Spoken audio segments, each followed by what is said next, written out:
Well, President Biden has several items on the agenda, and we can talk a little bit about them. He wants to ban assault-style rifles, assault rifles.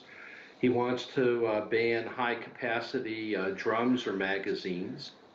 He wants to take on what's called the Protection of Lawful Commerce and Arms Act that was passed in 2005 that indemnifies gun manufacturers from liability when their guns are used in crimes.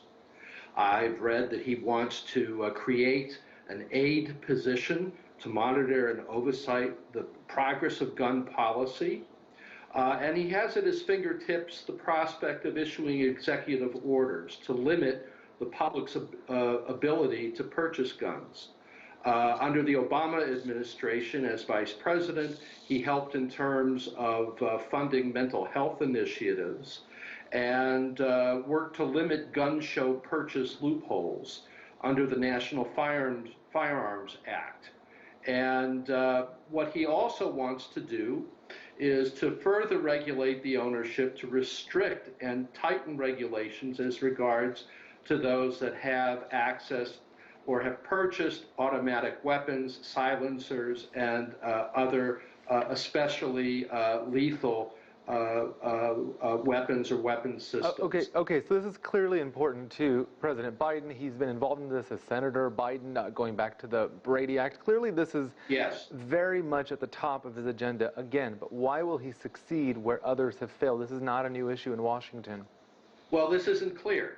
Even though the NRA has had some significant problems over the last few years in terms of funding, the idea that people describe within the context of the Second Amendment is very deeply held by many Americans, not all Americans, but many Americans, as a fundamental right to acquire a firearm.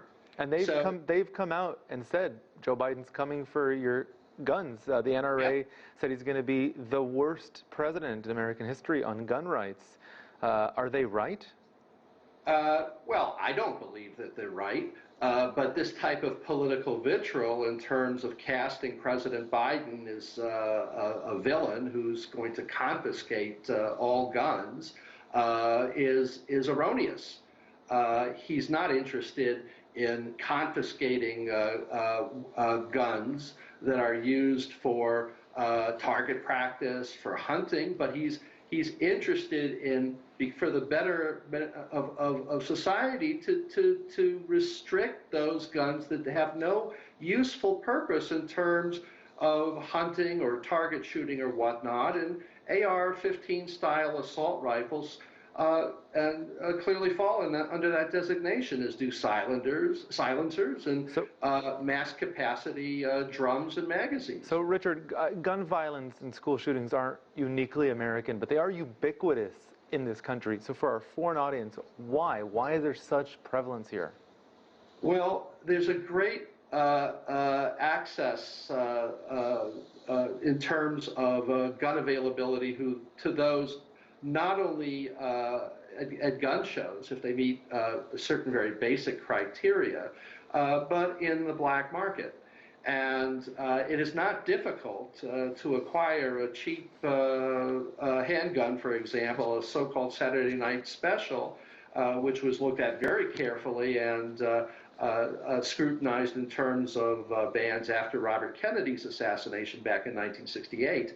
But guns are just, widely available to lots of people. And shooting someone, it's been argued, is not as intimate and as difficult as act. It's a much more impersonal act to pull a trigger rather than to stab or to otherwise, kill someone by other methods.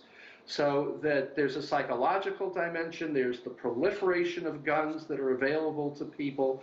In the black market, you can still buy guns and ammo over the internet in some cases. There are gun show loopholes that have to be tightened up. There are situations where you can actually purchase the gun before the background check completion is signed off on.